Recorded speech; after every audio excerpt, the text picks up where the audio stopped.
प्यारे छात्रों, परसों हमने नागरिक शास्त्र विषय में अध्याय अंतर्राष्ट्रीय संगठन के अंतर्गत कुछ लघुत्तरीय प्रश्नों को आपको भेजा था।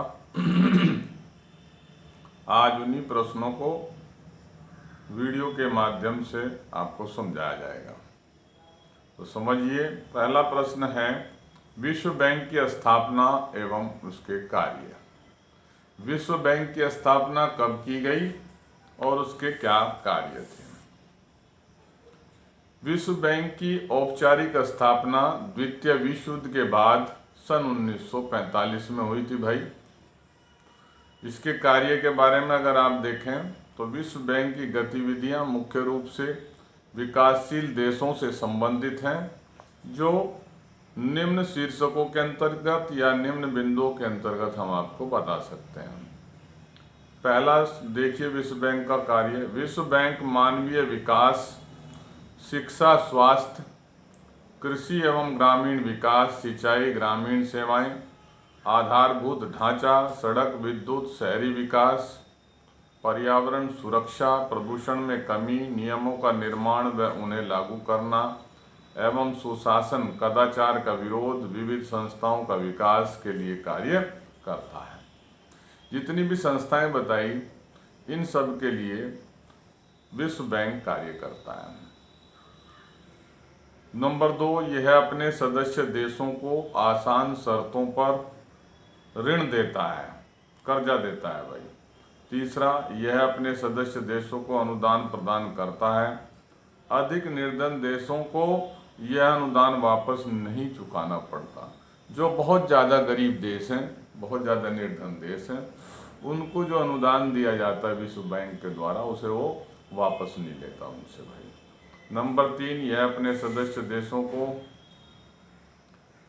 फिर से बता रहा हूँ, अनुदान प्रदान करता है। दोबारा से बता रहा हूँ, अधिक निर्धन देशों को यह अनुदान वापस नहीं चुकाना पड़ता। तो इस तरह विश्व बैंक समकालीन वैश्विक अर्थव्यवस्था के विकास में महत्वपूर्ण भूमिका का निर्वहन कर रहा है। यह निर्धन देशों के विकास में अनुदान व ऋण आदि के माध्यम से पर्याप्त सहायता प्रदान उन्हें कर रहा है। तो ये थे भाई विश्व बैंक के कुछ कार्य। अब देखते हैं संयुक्त राष्ट्र संघ को सशक्त बनाने हेतु, मजबूत यानी सशक्त से मतलब है मजबूत बनाने हेतु क्या कदम उठाए जाने चाहिए।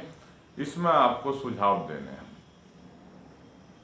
बदलते हुए परिवेश में, उत्तर में देखेंगे, बदलते हुए परिवेश में संयुक्त राष्ट्र को अधिक प्रासंगिक तथा सशक्त बनाने हेतु उसमें सुधारों की आवश्यकता है।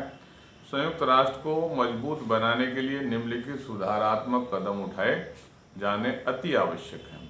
पहला, विश्व के जो देश अभी तक संयुक्त राष्ट्र के सदस्य नहीं हैं, उन्हें सदस्यता हेतु सहमत किया जाना चाहिए। दूसरा सुझाव, समस्त सदस्यों को एकमत देने की शक्ति होनी चाहिए तथा वह व्यक्तिगत रूप से गुप्त मतदान के रूप में प्रयुक्त किया जाना चाहिए। सभी निर्णय अर्थात फैसले महासभा द्वारा बहुमत के आधार पर किए जाने चाहिए।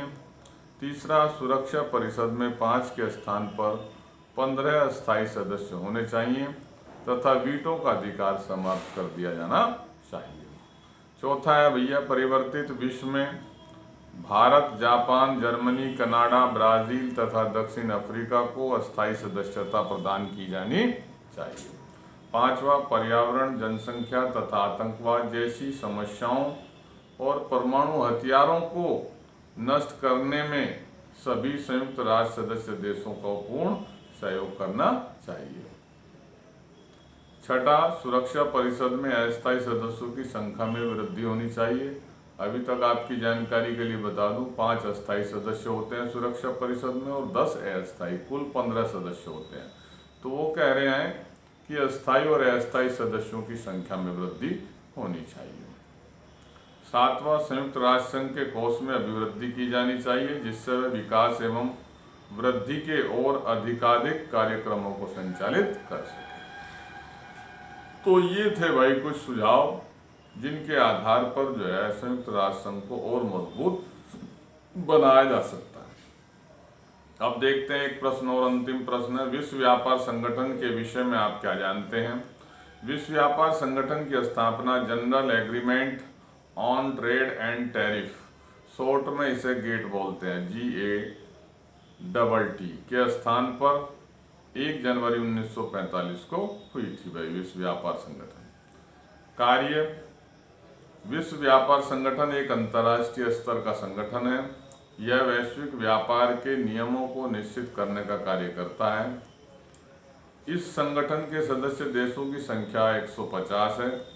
इसमें होने वाले फैसले समस्त सदस्यों की आपसी सहमति से लिए जाते हैं, लेकिन संयुक्त राज्य अमेरिका, यूरोपीय संघ व जापान जैसी बड़ी आर्थिक शक्तियों ने विश्व व्यापार संगठन के नियमों को इस तरह बनाने में सफलता प्राप्त कर ली है जिससे इनके हित साधे जा सकते हैं। इस संगठन के अधिकांश विकासशील देशों को यह शिकायत रहती है कि इस संगठन की कार्यविधि पारदर्शी नहीं है और बड़ी आर्थिक शक्तियों को अधिक महत्व प्रदान किया जाता है। छोटों की तरफ से छोटे देश हैं उनकी तरफ कोई ध्यान नहीं दिया जा सकता।